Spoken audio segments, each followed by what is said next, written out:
All right. Well, this name, if you're in the New York area and listen to AM 970 The Answer and know the intern history of the Joe Piscopo show, might ring a bell. Max Cohen is on my line on the One Leg Up Network. Max, great to reconnect with you. Absolutely, Alex. I appreciate you having me on.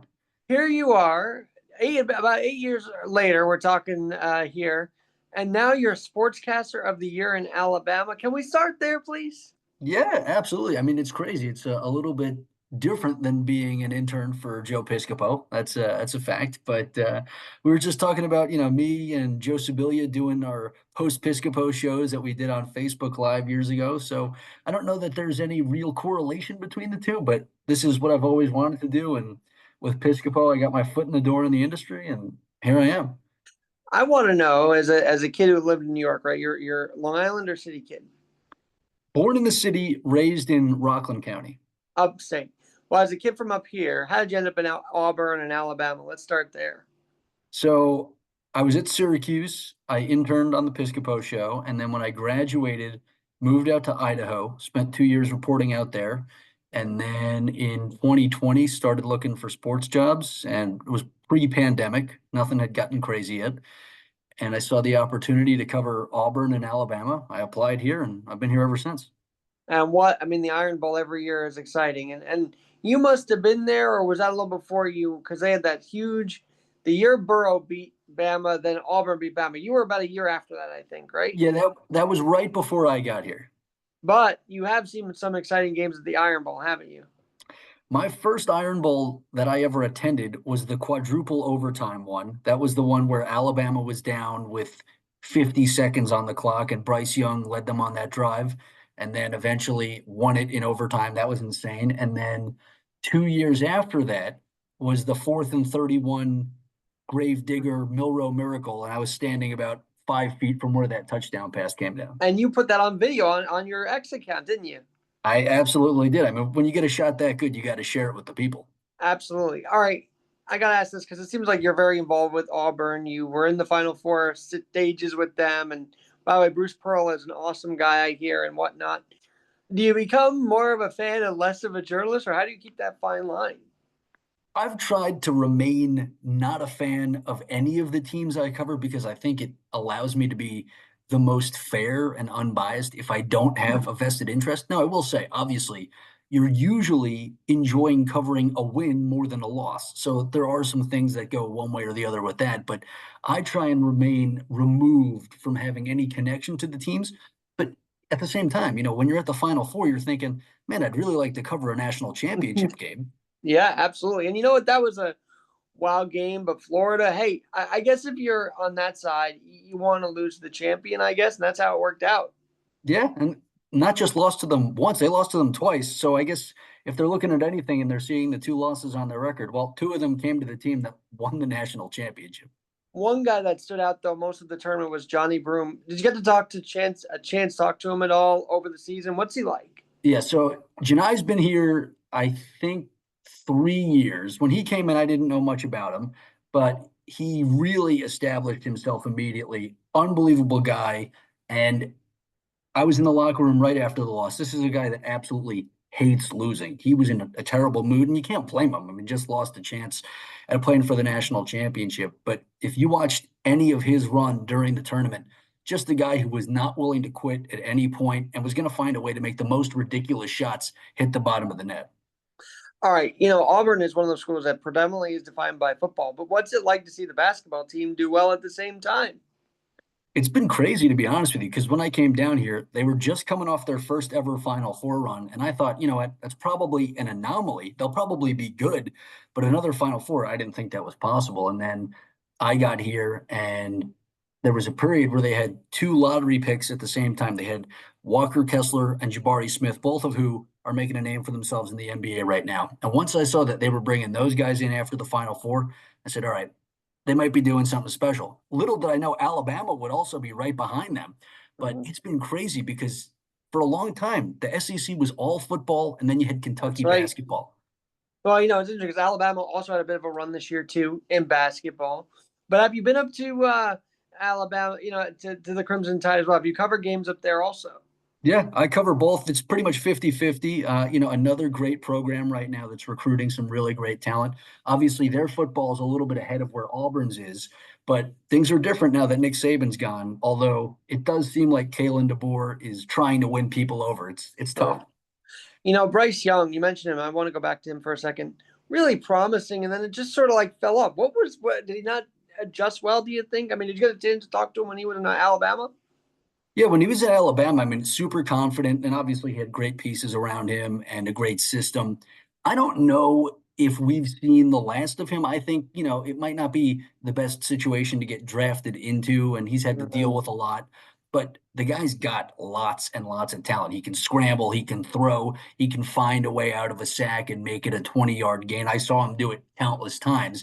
And as we just mentioned, with that quadruple overtime Auburn Alabama game, I mean, the guy's clutch. So Mhm. it just takes a little bit of time. I'm sure anybody who's played in the NFL will tell you the NFL is worlds different than college. Absolutely. And on the Auburn side, I mean, look, you had your coach Tommy Tuberville go to Senate. I mean, Auburn always seems to be in the news one way or the other. Yeah, you could say that. I mean, he's still showing up at some of the games. I saw him on the sidelines a couple times this year, and he took a picture with Nick Saban somewhere recently. So obviously, even though they used to be rivals, they're still in communication. Talk about the alumni part because obviously Alabama and Auburn have esteemed alumni that come back. Do you ever get to talk to those guys? Every now and then, there's guys like Charles Barkley and Bo Jackson that show up at Auburn, Oh, and and sometimes Barkley during the tournament, you saw every reaction from him, right? yes, some of them do not hide their allegiance to the university. I'd say the coolest alumni I got to talk to was actually on the Alabama side, homecoming maybe 2 years ago. I got to have a little chat with Joe Namath on the sidelines. Very cool. Yeah, And of course, name it a legend down there and up here, of Super Bowl course. three. But I got to ask you about the SEC. You mentioned them. I believe I saw 15. Is it 15 teams that made from the SEC in basketball I or a little believe it less? was 14, which And was the most ever for any conference. and why is that? I feel like conferences up here, like the Big East and all that, should be more invested in how many teams make it. Did the SEC do some kind of evaluation as to how to improve the basketball programs, or what went down there? It's such a great question. I think part of it was adding Oklahoma and Texas. And I don't know if that's necessarily why they had as many teams as they did. Now, the conference is bigger than it was 2 years ago, but at the same time, I think there's been a concerted effort among the conference teams to say, all right, we've done what we've done in football, but we can do more in basketball. And I think they're bringing in better coaches. Also, having this name, image, and likeness thing is allowing them to NIL is a pay huge more. changer right now. It's a game changer. That in the transfer portal, they can get players that they wouldn't have been able to get in the past and keep them in some cases. Now, remind me of Tennessee's and the SEC. I need a reminder on that. But today we just saw the kid not show up because of NIL negotiations.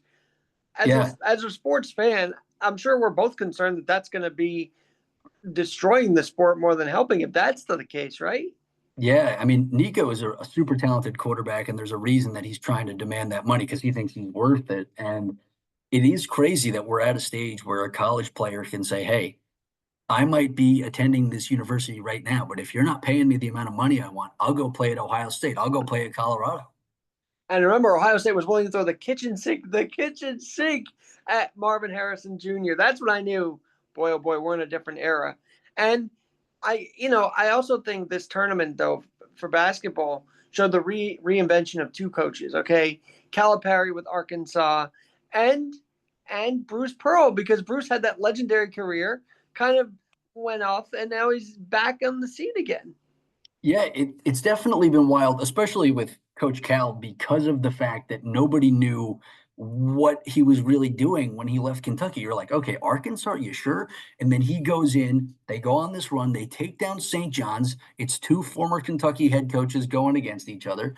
And I think a lot of people, especially if anybody made a bracket, Mhm. most times you're taking St. John's over Arkansas in that I matchup. sure did. Yeah, most people did. And I think Coach Cal proved he knows what he's doing, and he's here to put together a winner at Arkansas. And actually, I had Kansas beating Arkansas, so he really made a bit of a run there from the beginning, knocking Yeah. off Bill Self. All Oh, right. yeah. It sounds to me you've got a knowledge of the SEC. Is that just because you've been around the league now for a long time, or what? Yeah, I guess so. I mean, I wasn't so invested in it before I got down here, but once you're down here, you kind of have to focus on it. It's almost all you talk about. You run into someone at the grocery store, they want to talk about it. I mean, don't forget, SEC baseball is also amazing on top of everything else. Um, so it's just fun because it really is a conference just full of winning. And it's fun to see a team come into town and you go, all right, well, this was a good game. And then that team goes on to win the national championship. It's just Well, fun. I was going to say Alabama. Everybody thinks of it like, well, there's only two college towns, and what else is there to do? But what have you? How have you found? You found yourself pretty busy in these college towns. What do you do when you're not covering these teams? Relaxing a lot. I do a lot of relaxing. I work long hours, but there's a lot of stuff to do. I mean, Do you you can catch go. UFL games? Because I think they're still down in Birmingham, right? The Stallions are still down here. I have not been to a game, um, but I don't know. It's a little odd with that because the games are going on, but those stadiums are never full. And the weird thing is, Birmingham's the best team in the league, and they have been for the couple of years that that league's been around. But it doesn't seem like the spring football thing's really catching on, to be honest with Mm. you. It's tough to get on. Although the TV ratings seem to be doing okay, but I get what you're saying also, and and it's also warm now. Is it warm down there for football, or is it what? It is, yeah. I think we're hovering around the high 60s, low 70s, and you'll get an occasional rainstorm and some lower temperatures, but it's already pretty warm down here. All right. Do you feel the ghosts of the SEC, especially when it comes to Auburn? And I want to mention Bear Bryant in Alabama, because when you go to these teams, do you feel sort of that presence of these legends there? There is something about Auburn, and like Alabama fans say that all the time. They think it's cursed because bad things happen to them every time they have to play Auburn at Jordan Hare Stadium. But I don't know if so many of the places really have those ghosts. I will say something is different at Jordan Hare, whether it's the crowd, whether it's the way the energy comes off of the student section. But I mean, I've been to a number of the stadiums. I would say that one has the most interesting feel to me, but that's just Mhm. my opinion. All right. Any out of conference? I'm talking like next door. You got Duke in North Carolina up the road a little bit. Do you ever get to cover those games, or wish you could cover those games as well, or are you pretty limited to the SEC?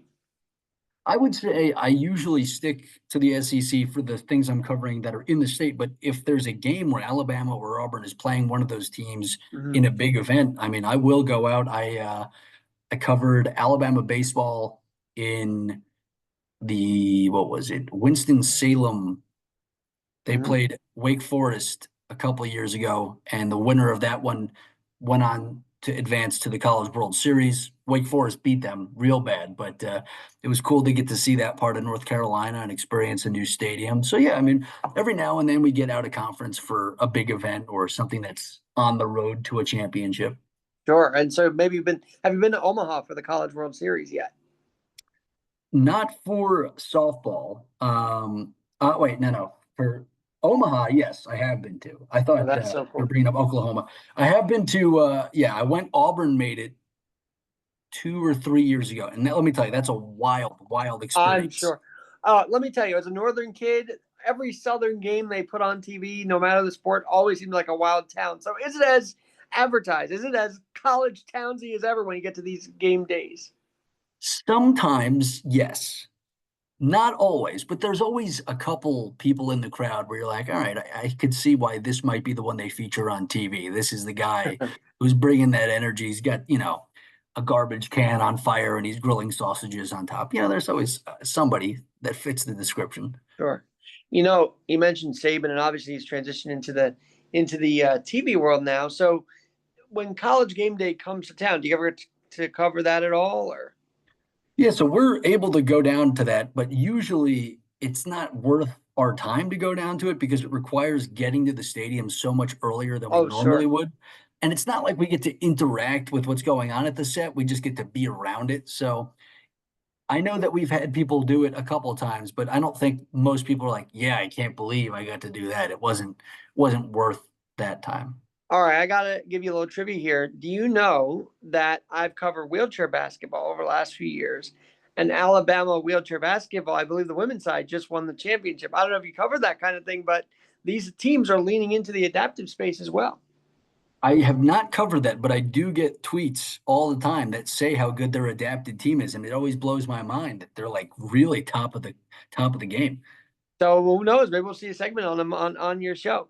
Now, Anything's possible. in that vein, when you do your sportscast, is it strictly all right? Let me do a game recap. Is it human interest stories? What can we expect when we watch you on TV? I try and get in a mix of everything I can. Obviously there will be times where there is just a straight up game recap, but I like to try and find the stories with the players. I'll give Mm-hmm. you a perfect example. We have a minor league baseball team here, the Rocket City Trash Pandas. They're the double A affiliate of the Angels. Sure. They have a prospect last year was off to a great start, slid into second base in a game in May, broke his fibula, dislocated his ankle, out for the season. Comes back this year, second game, third game back, hits for the first cycle in team history. So you go Wow. talk to him about his recovery process and what it means. And he got into how it was really the confidence boost that he needed. And, it was some cool stuff kind of finding out some of the behind the scenes things. Max, you're fairly young, so I feel like you probably have a synergy with these guys who are still coming up, right? And all that. Did you feel kind of on that level of, hey, we're all coming up together here? It does have that feel. I don't know that they view it the same way because some of them feel like, all right, I'm going to be in the majors next month. So it's Right. a little bit different, but I think they see it that way. They all know we're all trying to achieve the same thing, elevate ourselves, get to the next level, and make it. But I know that some of them can do it much more quickly than I can. All right, let me ask you this because you mentioned into the majors. Any draft prospects in Auburn or Alabama that you could see right now for the NBA following this Final Four? Yeah, so for sure. Auburn has two. Janai Broom is absolutely one. Is that Joe? Is that Joe That's peeking his Joe head in there? Sibilia. Yep, yep, There yep. he is. I can see it.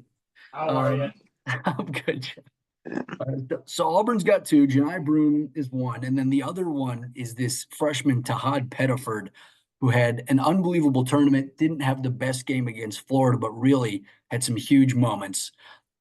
It's not clear if he's going to return to campus, but Mm. if he doesn't, there's a good chance he gets drafted. He's got a lot of potential. Um, and then on the Alabama side, one of the guys they had been talking about is also a freshman. His name is LeBaron Philon. They had him as a lottery pick early in the season, but he didn't quite produce up to that level. Now some people are saying he's not going to get drafted. He'll come back. And then the other one is Mark Sears, who was Oh, unbelievable. sure. Yeah, yeah, yeah, yeah. Not really clear where teams are viewing him, but he could be a guy that goes into the NBA and just makes a ton of threes. So we'll see if somebody takes a shot on him, but the guy can shoot. I mean, it's not up for debate. All right, I want to know this. When you were at the Final Four and when you go with the teams, are you on the team bus or how do you guys get to that? Or is there separation there? Yeah, there's a complete separation. I think that there might be some actual team affiliated media that gets to go on the team bus and the team plane, but I'm taking my own, whatever Well, airline that being flight I said, can that get. did you get a chance to stay after Auburn lost to watch Cooper Flag or not? I did get to stay. I watched that game and then I watched the national championship game. I was there on Monday night for all that madness. And yeah, I was very fortunate to have been able to stay for that. Any fans that stand out to you that you've reported on, like, oh my God, he was here every game or she was here every game, in any of the sports? You know, I didn't really spend too much time talking to fans at this one, mostly because by the time the Auburn game rolled around, they were out and all the Auburn fans were already gone. But yeah, it was a wild place, especially because they can fit 60,000 fans in there. Now, remind me, did Auburn football make a bowl this year or did they not? Because I don't remember if they did or not. They did not this year. Have you been able to cover a bowl game for either team though in your time? Oh yeah. So not this last year, because last year they played Michigan and they were in Tampa. So we didn't go to that one. But the year before that, they played Michigan in the Mhm. Rose Bowl, and I was there for that, and that was absolute insanity. I mean, that game went to And by the way, overtime. Michigan was not really supposed to beat Alabama this time around, if I'm not No, you're mistaken. absolutely right. They were not, and they did. They were down a couple men, a couple starters, and they still got it done on an ugly and wet day in Florida. So that was not But you not a were at happy the day. Rose Bowl, but I just heard correctly. Am I right? That's correct. That is so cool to say you were at the Rose Bowl, right? It was nuts. That was definitely one of the cooler experiences I've had. Now, maybe not yourself, but media, in no matter what town, whether it's Alabama or New York City, always going to be tough. Have you seen media be really tough on filling the shoes of Nick Saban? I mean, have you seen that toughness on the coach? There have been people who have asked questions where you can tell they're trying to almost be condescending because there's a difference, but I think most people understand no one's going to be Nick Saban. And this guy isn't a slouch. He had Washington in the national championship game. He's been a winner everywhere he's coached. And I think they And understand. he really brought up Penix Jr., right? I mean, Yeah, that's right there. So, yeah. So I think they understand he might not be Coach Saban, but it doesn't mean he can't win.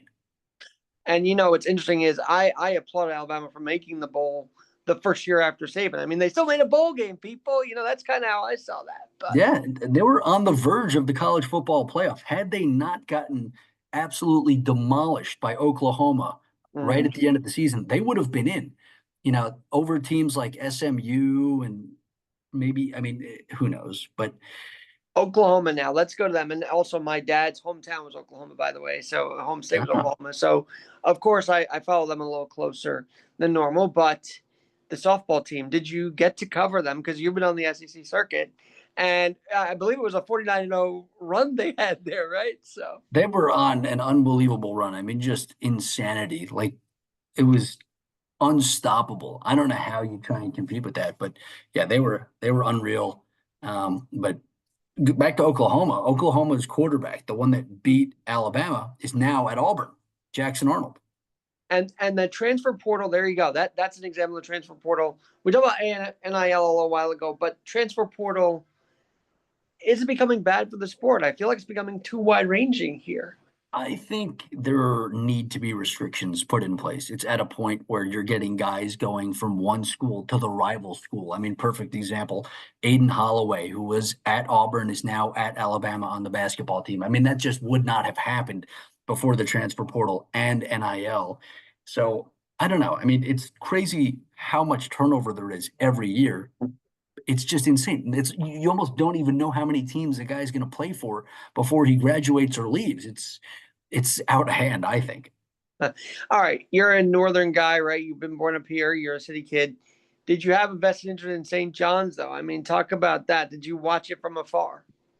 Definitely watched from afar. Definitely was interested to see what Patino was going to do, and obviously, a program like that who hadn't really done much in so long, you're hoping that a guy like that can come in and put together a winner. So it was awesome to see, New York City have a team that was really, really, really good.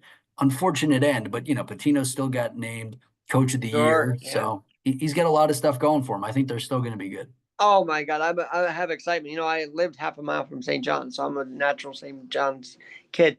Um, have you been up to New York though? Because obviously these southern teams don't come up to New York as much. But have you been up here to cover a game? I haven't. I probably should have in a normal year. Alabama played their basketball games in Newark. Huh? So that would have been a good opportunity. We couldn't swing that trip financially. But in a normal year, I think I probably would have been up there for that, which would have been pretty awesome. That is, and to have it always in tri-state area is always fun, as you probably Oh, know. yeah. Oh, All yeah. right, to people watching this and seeing your journey from intern to now sportscaster of the year in Alabama, what's your message? How do you have one leg up on the sports world? It's a great question. I would say it's just relentless pursuit of the dream. Obviously there's always going to be obstacles and hurdles that you have to hop over and get through, but just finding a way to power through all that and keep your eyes on the prize. Know that at the end of the day, there are going to be struggles and things that you have to get past, but everybody else is dealing with that too. It's just who can get past it the best. And I think that's what's led me to where I am. All right, you're one of the better journalists on X, meaning you don't go for like trying to break the news like arson judge or anything like that. No shade at John Heyman, but you're not rushing to get that breaking news out there. You want to be very accurate. But if social media just put so much pressure on these journalists, and mistakes are made more so than they should be. Oh yeah, that's a fact. And I how do wish you it avoid wasn't. that? And how do you get your sources and make sure you're well before you go to Twitter with the news? I mean, it honestly blows my mind how effective some of the people are. I mean, you look at a guy like Jeff Passan or Adam Schefter, like the gods of sourced information tweeting. I don't know how they are able to verify their information as quickly as they are and then get out the tweet correctly. But even those guys, you'll see, will have an edited tweet or a deleted tweet because we're not immune to typos. It just Mhm. happens. Obviously, getting the information wrong is different, but the typo, it'll Uh-huh. get you. It'll get the best of It us. that I think that a Heyman tweet's been screenshotted like 20,000 times and splattered all over, especially when the Giants play the Yanks as they are this weekend, by the way. But Nothing beats Arson Judge. That is one of the best of all time. that is so true. All right, now you're about to go live, right? We're talking on a Friday night. You're about to go live. People in New York that know you, that are friends with you, family with you, do they get to see you? Is there an app that we can watch? WAYT bet. Yeah, I mean, we have an app, and then we live stream on our website. My grandma is a regular viewer. I know that my parents watch pretty frequently. I can't say so much that my friends watch me because I don't think that they would normally care about what's going on in the Alabama sports world. But I know that at least a couple of my family members are watching. Well, I love that. And why I came down to you is because you were there. You were on the scene in San Antonio. By the way, Alamo Dome, I feel like is 1,000 years old, but it didn't look a day over a year, right? They look pretty fresh. They did some great work with that court and getting that building ready for the event. If you could have seen some of the concourses, I think you would acknowledge that it was 30 years old, but they did a pretty great job of getting it ready for TV.